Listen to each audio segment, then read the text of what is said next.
Hi everyone, and welcome to week one. What I have pulled up here is the learning resources for week one.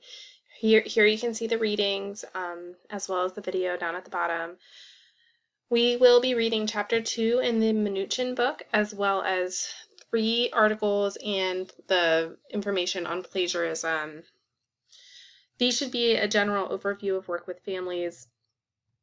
The Branson article is very interesting and relates that social work students tend to have more adverse childhood experiences.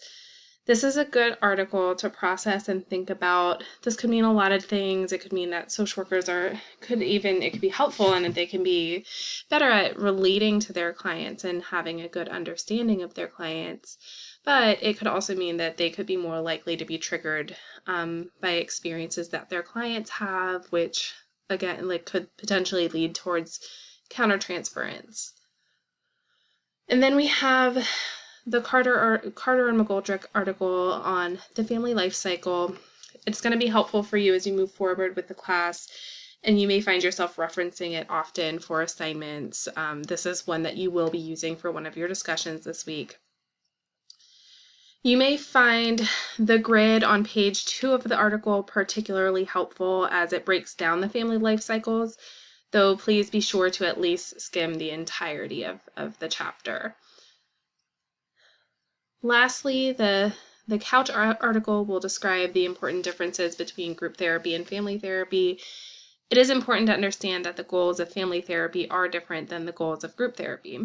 Of course, there are some similarities within practice, but it is important to understand that families come into therapy with very long and ingrained patterns of interaction, which can pose a unique concern for therapy, and that is something that typically the group therapy does not include.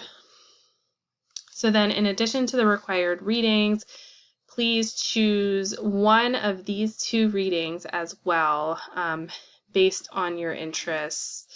You could potentially be using them within one of your discussions this week.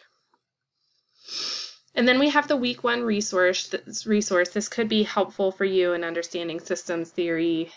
It's hard to practice family therapy without an understanding of systems theory. The basis is that there is an entity that is influenced by its different parts. You can think of this like you might think of a factory even. Everyone might have a different role which works towards a shared outcome. If one part of that system is not doing its part, it can impact the outcome for the entire goal of whatever they're working towards. So please read through the resource to understand how systems theory relates specifically to families, and it includes some key concepts that'll help you understand that. So then we have some useful websites here, as well as a short video to watch, which will further inform your understanding of systems theory. Moving on to the discussions. For your first discussion this week, the focus is to simply provide an introduction. This is helpful for me as well as your classmates to get an idea of who you are and what your experience has been so far, as well as, some things that are more particular to your family, being that this is a family practice course. Please use the prompts here to record your video for your initial post. You will then respond to at least one of your classmates to report what you might have in common or what you appreciated from their video. Your second discussion post for the week is going to be focused on the Widener Social Work shared case scenario, the case of Anita. You will then use the Family Systems Theory resource and choose one concept listed and describe how you noticed it demonstrated within the case scenario.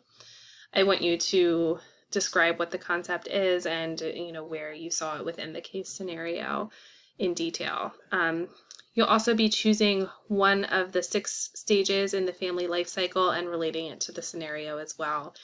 And remember, the family life cycle stages are in the Carter and McGoldrick article. And then you have the last part of the post, which will be to provide an example of a life cycle challenge that might be faced by a gay or lesbian family. This part of the post will be unrelated to the case scenario, just providing one example of a challenge for for this particular, for a gay or lesbian family. So then there is one required response for this post in which you will respond to somebody and indicate something you learned from their post. So initial posts for discussions are due by Thursday at 11:59 p.m. Eastern Standard Time, and response posts are due by Sunday at 11:59 p.m. Eastern Standard Time. Lastly, throughout the course, there will be a variety of self-care activities or videos. The purpose of this is a reminder to focus on self-care throughout your education and practice. This is so crucial for social workers in order to avoid burnout and to just generally take care of ourselves. They're not required, but I certainly hope that you try, and I hope that you enjoy them. So that's all for week 1. Please reach out with any questions, and I look forward to meeting all of you virtually.